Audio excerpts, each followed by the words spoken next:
सबसे पहले आप सभी बीएड, डीएलएड एवं अन्य छात्र जो हमारा ये वीडियो देख रहे हैं, आप सभी को गुड मॉर्निंग, शुभ प्रभात। मैं कमलेश कुमार, तारकेश्वर नारायण अग्रवाल शिक्षक प्रशिक्षण संस्थान हरिगांव महाराष्ट्र। जैसा कि आपके डीएलएड और बीएड के भी कोर्सों में दिया गया है कि शिक्षा का जो समावेशी रूप है वो क्या है, या विद्यालय में समान जो गतिविधियां हैं वो क्या हैं बच्चों के स्तर पे।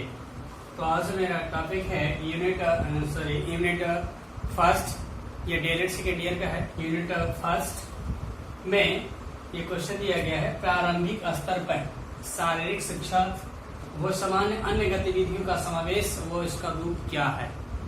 उसके बारे में चर्चा करूंगा। और ये जो उसकी शारीरिक गतिविधियां हैं, उन गतिविधियों के कारण बच्चों के ऊपर क्या प्रभाव पड़ेगा, किस प्रकार का क्या उनसे लाभ होता है, उसके ऊपर आज चर्चा करेंगे हम आपसे। तो ये सबसे पहले जान लें कि जो प्रारंभिक विद्यालय स्तर पे शारीरिक शिक्षा है वो एक बहुत ही बड़ा अहम रोल निभाता है। विद्यालय खोलते समय, विद्यालय लास्ट में शाम को बंद करते समय और विद्यालय की अन्य गतिविधियों में भी इसका अहम रोल होता है। विद्यालय में बालकों का अगर सर्वांगीण विकास की बात आती है तो भी शारीरिक शिक्षा का अहम रोल होता है। विद्यालय में किसी प्रकार का कोई आयोजन होता है तो उसमें मैनेजमेंट में भी उनका अनन्य सहयोग रहता है। इस प्रकार से हमें क्या करना है, बालक का अगर सर्वांगीण विकास करना है तो निर्दिष्ट पाठ्यक्रम शिक्षा के साथ साथ हमें प्रयत्न रहना चाहिए कि हमारा पाठ्योत्तर जो है, पाठ्यचर्या जो है, उसमें अन्य गतिविधियां जो विद्यालय में होती हैं उनका एक विशिष्ट रोल होता है। विद्यालय का एक जो प्रयास रहता है वो बिल्कुल एक अच्छा प्रयास रहता है और विद्यालय में जो भी गतिविधियां हो वो इस प्रकार की हो जैसे बच्चे उसमें बिल्कुल सरलता से भाग ले सके। उनमें भाग लेने से अनेक प्रकार की उनकी जो आंतरिक क्रियाएं विकसित होती हैं, जैसे मानसिक हो गई उनकी, और तनाव हो गया, ये शारीरिक होगी, नैतिक हो गई, सामाजिक गतिविधि हो गई, चाहे आध्यात्मिक विकास हेतु, इन सारे विकासों से, इन सारे पहलुओं से वो अगर भाग लेते हैं तो उनको ये बेनिफिट होता है, ये उनकी जानकारी उनको मिलती है, इनसे उनकी ये जो अध्यात्म से जुड़ने की बातें आती है, समाज से प्रति जो भी है चीजें, उनको एक अच्छा लाभ देता है। ये पार्टिसिपेट करने से किसी प्रकार का अगर विद्यालय में कार्यक्रम होता है तो बच्चों को पूरे सहयोग करें, आप उन्हें हर एक गतिविधियों से जोड़ने का प्रयास करें। इन गतिविधियों में जोड़ने का प्रयास, अन्य गतिविधियां जो होती है उसमें शारीरिक शिक्षा का अहम रोल होता है। जैसे अगर आपके विद्यालय में अगर कार्यक्रम होता है किसी प्रकार का, तो सबसे पहले क्या उसमें हम देखते हैं कि अगर विद्यालय खुल गया सुबह में तो वंदना कराते हैं, तो वंदना में भी शारीरिक शिक्षा का अहम रोल होता है। लाइन सीधा कराना, उनको अनुशासन में रखना, उनसे उनकी समस्या के बारे में पूछना, ये तमाम पहले जो अवस्था होती है विद्यालय खोलते ही, ये विद्यालय के पहला ही एक सीढ़ी होता है कि हम वंदना कराते हैं। वंदना के दौरान हमें किस प्रकार से खड़े होना है, ये सारी चीजें उनको हम एक शारीरिक शिक्षा के माध्यम से पता चलता है। उसके बाद एक शारीरिक गतिविधियां होती हैं। जब प्रार्थना होने के बाद हम बच्चों में क्या करते हैं, मार्च पीटी, उसके बाद कोई सावधान विश्राम या अनुशासन संबंधित जो भी सुझाव है वो शारीरिक शिक्षा के माध्यम से दी जाती है। या उनके खेल के प्रति कोई अगर निर्देश है, या खेल कोई खिलाना है, या खेल कोई नियम बताना है, तो इस प्रकार से उनके अहम रोल होते हैं। उसके बाद जब सांस्कृतिक कार्यक्रम होते हैं, इनमें भी उनका अहम रोल होता है कि जब सांस्कृतिक कार्यक्रम हो, जैसे सांस्कृतिक कार्यक्रम में कोई अगर फेस्टिवल है, हमारा कोई विद्यालय आयोजन है, उस विद्यालय में हमें बच्चों को कैसे सजो कर रखना, कैसे अनुशासन में रखना, कैसे उनको निर्देश देना है, कैसे उनको बना के रखना, जोड़ के रखना, वो सारी चीजें इनसे मिलती है। उसके बाद हम विद्यालय गतिविधियों में देखते हैं कि वैज्ञानिक गतिविधियां अहम होती हैं, जो हमारी तकनीकी होती हैं, वैज्ञानिक तकनीकी गतिविधियां होती हैं, इनको भी रखना विद्यालय में बहुत अहम रोल होता है। उसके बाद हमारा वैदिक गतिविधियां होती हैं, इनको भी रखना एक महत्वपूर्ण पहलू होता है। इसके बाद हम कहीं कहीं पर देखते हैं कि विद्यालय के दौरान अगर किसी प्रकार कोई घटना या कुछ ऐसा हो जाता है तो हम छात्र के पिता या उसके अभिभावक को खोजते हैं। तो इनके लिए क्या करना, इन अन्य गतिविधियों में सबसे पहले हमें जोड़ना है कि अभिभावक और शिक्षक के बीच जो सामंजस्य है उसकी एक मीटिंग या बैठक या कुछ ऐसा योजना तैयार किया जिससे उनके हर महीने, हर हफ्ते या 15 दिन पे उनके बच्चे का रिपोर्ट या उनसे बच्चे की जो भी समस्या है उनसे हम देके सुलझा सकते हैं, बात कर सकते हैं। उसके बाद एक आता है इसमें कि जो शैक्षिक भ्रमण होता है, शैक्षिक भ्रमण के दौरान भी इसमें विद्यालय के शारीरिक शिक्षक का अहम रोल होता है कि वो भ्रमण के दौरान किस प्रकार से कैसे अपना चलेंगे, लाइनअप करेंगे, कैसे कहाँ पर खड़ा होना है, कैसे कहाँ पर अपने आप को सुरक्षित रखना है, इन सारी चीजों का दिशा निर्देश शारीरिक शिक्षा के माध्यम से मिलता है। उसके बाद अब हम देखते हैं कि जब विद्यालय गतिविधियां हैं उनमें भी एक बहुत ही महत्वपूर्ण अहम रोल होता है कि शिक्षक या चिकित्सक जांच। तो हमें क्या करना है, इन गतिविधियों में हमारे विद्यालय प्रबंधन को ये चीज ध्यान रखनी चाहिए, बात ध्यान रखनी चाहिए कि हमें हर 15 दिनों पे या हर सप्ताह में या हर 15 दिनों पे या महीने में कम से कम 2 बार बच्चों का जांच रिपोर्ट तैयार करें, बच्चों का जांच रिपोर्ट कार्ड तैयार करें, जिसमें हर महीने अगर जांच होता है, महीने में 2 बार होता है, तो उन कार्डों में उनका कॉलम नाम सहित, रोल नंबर सहित अकॉर्डिंग करके लिखना चाहिए कि इनका इस समय ये कंडीशन था, अगले क्या है। उससे हमें क्या है, उनके पूरे महीने का डाइट्स सारी चीजें उससे हमें जोड़ने में या समझने में आसानी होता है। उसके बाद हम देखते हैं कि विद्यालय में जब किसी प्रकार का ऐसा गंदगी या कुछ ऐसे वातावरण हमें फ्रेश नहीं मिलते हैं तो उनके लिए क्या करना है कि हम पर्यावरण से संबंधित एक कोई गतिविधि आयोजित करते हैं जिससे बच्चे को ये समझ में आए कि ये हमारे लिए इम्पोर्टेंट है, हम इससे पर्यावरण अगर हम दूषित नहीं रखते या सफाई रखेंगे तो जिससे हमें लाभ होगा। इन सारी चीजों पर हमें पर्यावरण का एक गतिविधि एक तैयार करिए, विद्यालय में इसे जोड़ना चाहिए। उसके बाद एक होता है आधुनिक तकनीकी। इसमें क्या करना है, हमें आधुनिक तकनीकी से जोड़ने का प्रयास या उनको जानकारी देने का प्रयास किया जाता है कि आधुनिक, जैसे हम पहले क्या करते थे, ब्लैक बोर्डों पे चाक से इत्यादि चीजों से लिखते थे, लेकिन अब क्या करते हैं हम लोग, थोड़ा सा हमारा चेंज हुआ, तकनीकी चेंज हुआ, तो हम व्हाइट बोर्ड मार्कर का प्रयोग करते हैं। उसके बाद ऑनलाइन का प्रयोग करते हैं। जैसे आज के जो वर्तमान समय में चल रहा है कि अगर छात्र और टीचर से संपर्क नहीं है, सामने बिल्कुल फेस टू फेस नहीं है, तुमको हम कैसे एजुकेशन दे, कैसे क्या करें, तो उनके लिए क्या है, आधुनिक तकनीकियों से जोड़ना भी, या उनके विद्यालय में उनके कक्षाओं में एक आधुनिक तकनीकी का भी कोई ऐसा कार्यक्रम कराया जाए जिसमें हमारा जो है आधुनिक तकनीक के बारे में बच्चों को जानकारी हो कि क्या होता है, जिससे उसके आगे चल के लाभ। उसके बाद विद्यालय गतिविधियों में एक और है कि वाहन सुविधा की एक व्यवस्था की जाए जिससे बच्चों में एक ऐसा जागरूक, ऐसा मतलब निरर्थरता ना हो कि जैसे वो अपने आप को सोचे कि बहुत दूर मेरा विद्यालय है या विद्यालय में जाने में ये कंडीशन ये होता है। तो इस प्रकार के हमें क्या करना है कि वाहन अगर होता है तो विद्यालय में बच्चे आसानी से जा सकते हैं, उनको थकावट कम होगा और माइंडली प्रेशर नहीं होगा, इससे बच्चों का जो विकास हो सकता है। उसके बाद विद्यालय की जो सामान्य और गतिविधियां हैं उनमें क्या होता है कि जब हम प्रार्थना के समय बच्चों को जब एकत्रित करते हैं, उनकी समस्या को सुनते हैं, तो वहां पर हमें क्या करना है कि समाचार जानकारी की, वर्ल्ड की, सामान्य राज्य की, जिले की क्या वर्तमान स्थिति है, क्या नया न्यूज है, क्या उनके लिए जरूरी है समझना जानना, उसके बारे में एक टीचर के माध्यम से या शिक्षक या शारीरिक शिक्षक के माध्यम से या कोई और अन्य शिक्षक के माध्यम से बच्चों को ये सूचना या जानकारी या न्यूज के बारे में बताना अति आवश्यक है, जिससे बच्चों का विकास हो सके, जी के सामान्य ज्ञान हो सके। उसके बाद एक होता है कि वर्तमान समस्या की बच्चों या विद्यालयों में होता है, कई बच्चे ऐसे होते हैं जो थोड़ा सा कैचिंग पोजीशन उनका पकड़ने या ऑब्जर्व करने की जो पोजीशन वो थोड़ा स्लो होता है, किसी का फास्ट होता है, किसी का अन्य समस्याएं होती है। तो इन सारी समस्याओं को लेकर जो वंदना के समय ही एक ऐसा टाइम निकालना चाहिए 2 मिनट या 4 मिनट या 5 मिनट का, कि बच्चे की जो समस्या है, बच्चे से रिलेटिव या जो भी हमें कुछ सूचना देना है उनसे उन समय बात कर सके, उनकी समस्या को हम दूर कर सकें। उसके बाद होता है स्वास्थ्य संबंधी या स्वच्छता संबंधी, परिधान संबंधी, कि बच्चे के ऊपर अगर किसी प्रकार कोई ड्रेस कोई अच्छी नहीं है या बच्चा साफ सुथरा नहीं पहनता है तो उनके ऊपर हम क्या करते हैं, 2 मिनट का समय लेते हैं, स्वच्छता के ऊपर उनसे बात करेंगे, उनको क्या पहनना है, क्या नहीं पहनना है, किस प्रकार से उनको विद्यालय आना है, कैसे शौच क्या है उनका दिनचर्या के बारे में उनको बताने का पूरा प्रयास किया जाए। ये हमारी जो है सामान्य गतिविधियां हैं जो विद्यालय में निरंतर होनी चाहिए, इससे बच्चे का विकास हो। उसके बाद एक आता है महापुरुषों का, जब हम वंदना के समय ही बच्चों पे एक ऐसा थोड़ा सा लेख, एक ऐसा निबंध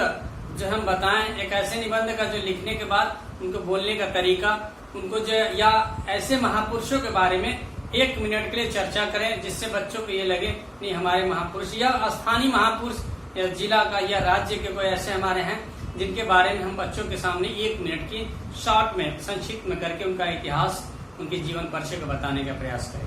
ये आपका हो गया ये हो गया प्रारंभिक विद्यालय स्तर पर शारीरिक शिक्षा और सामान्य अन्य गतिविधियों का समावेश। मतलब आपको जितने मैंने बताया 10 से 15 पॉइंट से ये गतिविधियां विद्यालयों में होनी चाहिए, जिससे बच्चे का सर्वांगीण विकास हो सके। अब मैं इसके बारे में आपसे डिटेल से बात करूंगा कि जैसे मैंने पहले बताया था कि वंदना क्या है, कि वंदना हमें क्या करना है,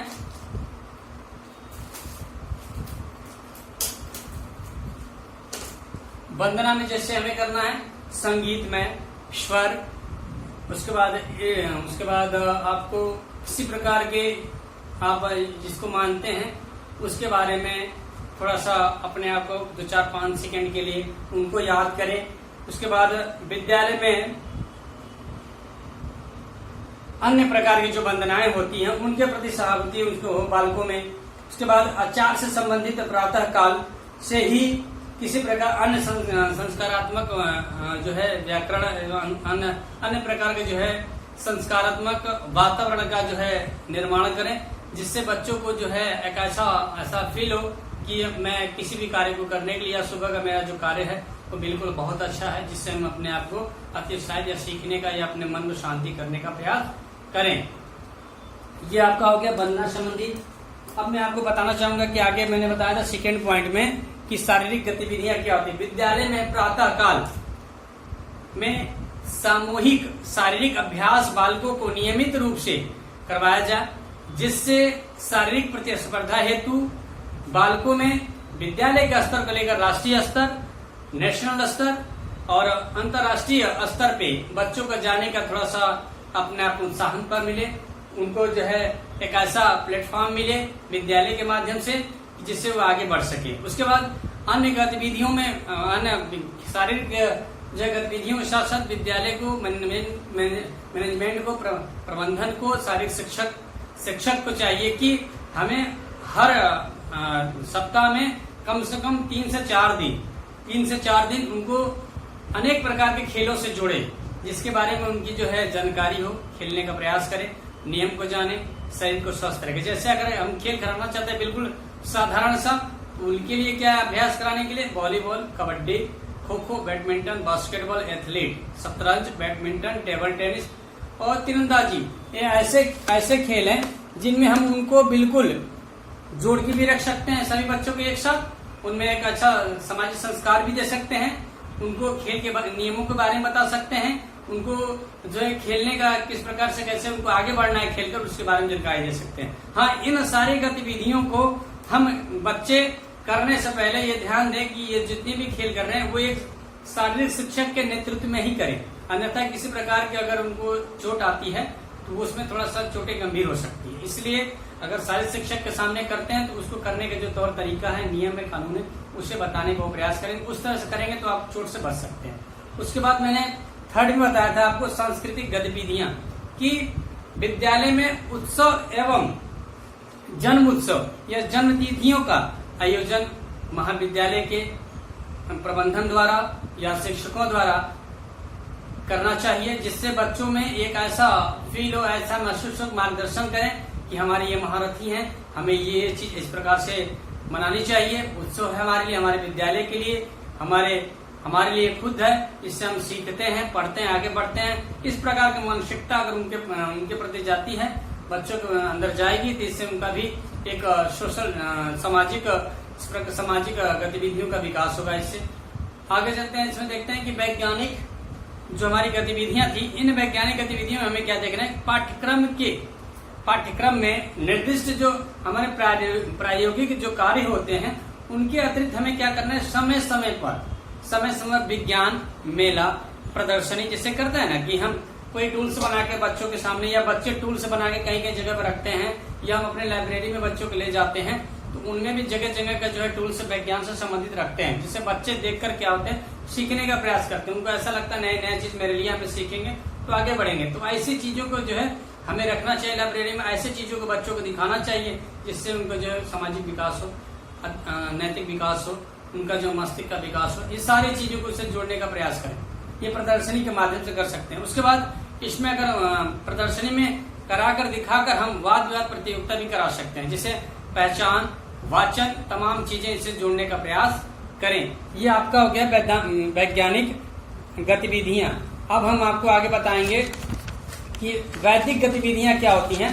वैदिक गतिविधि आपको विद्यालय के समय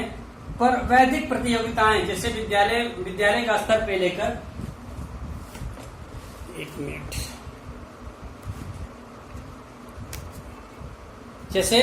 विद्यालय में समय समय पर वैदिक प्रतियोगिताओं का भी विद्यालय स्तर पे आयोजित होना चाहिए, राष्ट्रीय स्तर पर होना चाहिए, जिससे बच्चे क्या करते हैं, इनसे जोड़ने का, जैसे इसमें अगर बच्चे अगर जुड़ जाते हैं तो उस लेख, उसके बाद चित्रकला, कविता, लेखन, अखंड भारत, जो मानचित्र, तमाम चीजें होती हैं, कविताएं होती हैं, गीता होता है, पाठ, वो सभ्यता, विचार, प्रस्तुतिकरण, एकल गीत, ऐसे जो कार्यक्रम होते हैं इनको जोड़ने का प्रयास करें। ऐसे कार्यक्रमों में अगर ये सीखते हैं, पढ़ते हैं, जिसको बौद्धिक विकास हो सकता है इनका। उसके बाद अब यहाँ पर था कि जब हमने आपको अभी कहा कि किसी प्रकार के बच्चे के प्रति कोई विद्यालय में कोई समस्या आती है, किसी प्रकार के अभिभावक उनसे अगर बोलते हैं उनकी किसी कोई कमी के बारे में, टीचर या विद्यालय के बारे में, तो उनके लिए भी एक दिन हमें कोई टाइम निकालकर एक अभिभावक और शिक्षक के बीच एक ऐसा सामंजस्य गतिविधियां बनाएं, एक ऐसा जो है मीटिंग कराएं, जिससे बच्चे संबंधी, अभिभावक से या शिक्षक संबंधी सारे प्रकार की जो कमियां होती हैं उन पे बातें की जाए, उन कमियों को दूर करने का प्रयास किया जाए। तो इसके लिए हमें क्या करना है, कोई न कोई एक ऐसा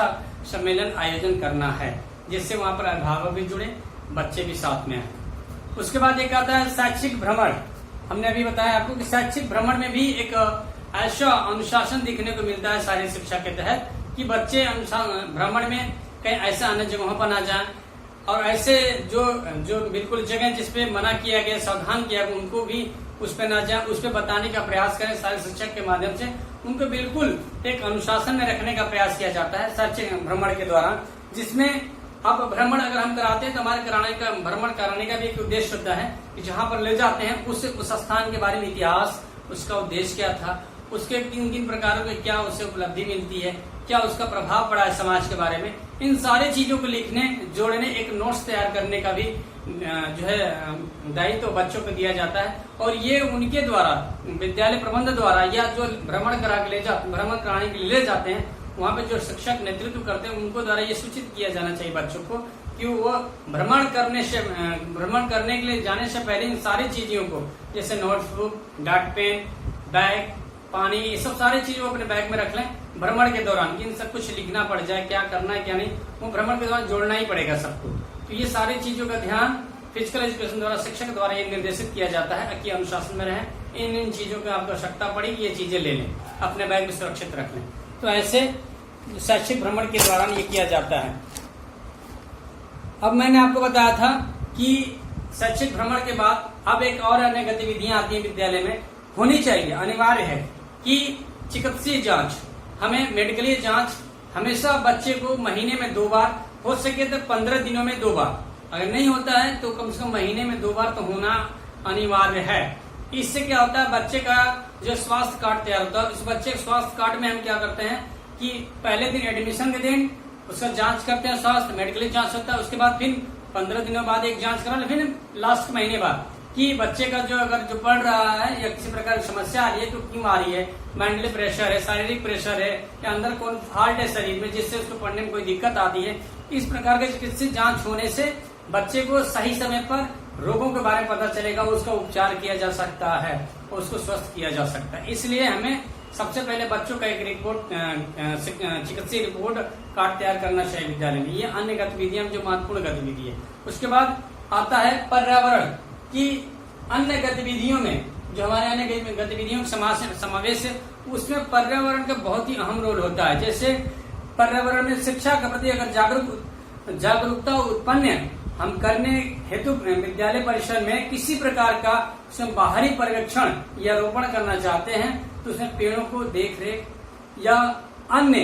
बालकों से इसका सहयोग लें, जिससे अन्य बालक इसे करें, वृक्षारोपण करें, स्वस्थ हवा मिले, पुष्पों का रोपण करें, पानी दें। ऐसे टाइम टेबल एक बनाने जिससे बच्चों को स्वस्थ हवा मिले, अच्छी हवा मिले, जिससे बच्चे स्वस्थ रहे, श्वसन तंत्र बने, अच्छा रहे, फेफड़े मजबूती आए, तमाम प्रकार की चीजें इससे जो है उनको फायदा मिल सके। उसके बाद एक इसमें मैंने बताया था आधुनिक तकनीक भी विद्यालय गतिविधियों में होना जरूरी है। जैसे वर्तमान समय में हम देख रहे हैं 2 महीने से आपका जो है क्लास विद्यालय नहीं खुल रहा है। इसके लिए मैं क्या आधुनिक तकनीक के माध्यम से हम क्या कर रहे हैं, आपसे जुड़ने का प्रयास कर रहे हैं कि मोबाइल के द्वारा, ऑनलाइन द्वारा आपको पढ़ाने का प्रयास कर रहे हैं। कि हमारे क्या आधुनिक तकनीक है, ठीक है। पहले हमारा प्राचीन तकनीक क्या था, विद्यालय में जाना है तो पढ़ना है, नहीं जा पाते, नहीं पढ़ पाते थे। और एक सिंपल सा एग्जाम्पल है कि पहले हम क्या करते थे आधुनिक तकनीकों में, नीचे बैठते थे, अब क्या करते, टेबलों बैठते, इत्यादि चीज आ गई। पहले क्या करते थे, ब्लैक बोर्ड पे चार्ट से लिखते थे, अब क्या करते हैं, व्हाइट बोर्ड का प्रयोग करते, स्लाइडर का प्रयोग करते, प्रोजेक्टर का प्रयोग करते हैं। और अधिक से अधिक हम नई तकनीक बनाने से मोबाइल से ऑनलाइन आपसे पढ़ाई करते हैं। तो आधुनिक तकनीक के बारे में, कंप्यूटर के बारे में सारी तमाम जानकारियां बच्चों को देना अति आवश्यक है। इन विद्यालयों में इन गतिविधियों को भी जोड़ना आवश्यक है, जिससे समय पढ़ने पर, जैसे आज समय हुआ है, इन समय पर जो बच्चे अगर जानते हैं आधुनिक तकनीक, उनको इसमें पढ़ने में किसी प्रकार कोई हिचकिचाहट, कोई परेशानी नहीं होती है। इसलिए हर विद्यालयों में यह करना चाहिए कि जो अपना 8 क्लास है, 6 क्लास है या 6 क्लासें कंटिन्यू चलती हैं, तो उसमें 1 क्लास कंप्यूटर या नई शिक्षा तकनीक के माध्यम से, नई शिक्षा तकनीकी जो होती है उनसे जोड़ने का, या आधुनिक तकनीक जो आने वाले हैं या हमारे हैं उनको उसके बारे में बताएं। कंप्यूटर एजुकेशन क्या है, कंप्यूटर के माध्यम से कैसे क्या चीज होती है, हमें किस प्रकार से कैसे आगे और बढ़ना चाहिए, कैसे ऑनलाइन, कैसे क्या हमारी व्यवस्था, इसके बारे में तमाम चीजों की जानकारी बच्चों को देना चाहिए, जिससे उनका जो है विकास हो सके। और मैं बताना चाहूंगा आपको